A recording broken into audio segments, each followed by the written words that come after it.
Nakaalerto pa rin ang mga probinsya sa norte sa epekto ng Bagyong Bising. Habagat naman ang nagbunsod na ulang nagdulot ng landslide sa Benguet. May report si Darlene Kai.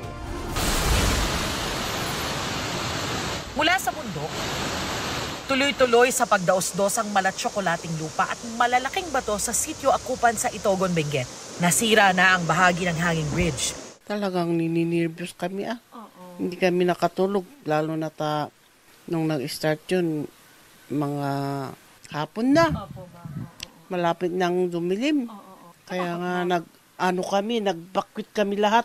Muling nagka-landslide kaninang umaga dahil sa ulang dulot ng habagat. Sa pangambang baka madamay ang ilan pang bahay at paaralan, nag-clearing operation ng mga otoridad at residente. Hindi kasi makagamit ang backhoe dahil wala nang madaanan.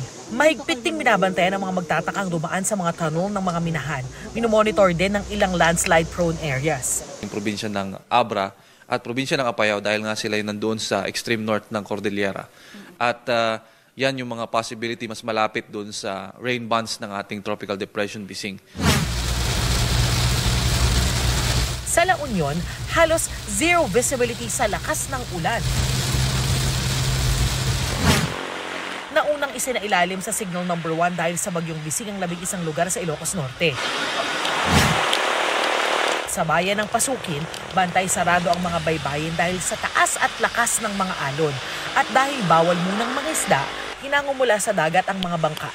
Naka-ready naman na po lahat yung mga kailangan na paghandaan. Nag-preposition na po ng mga family food packs sa mga, particularly sa Corimao, sa Pasukin, and this morning sa Pagudpon.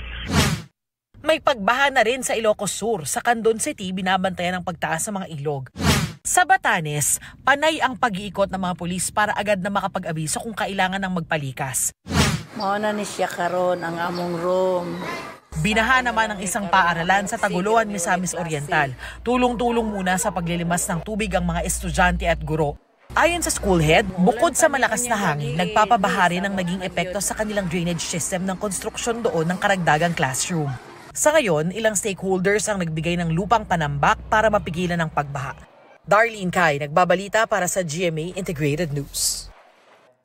Huwag magpahuli sa mga balitang dapat niyong malaman. Mag-subscribe na sa GMA Integrated News sa YouTube.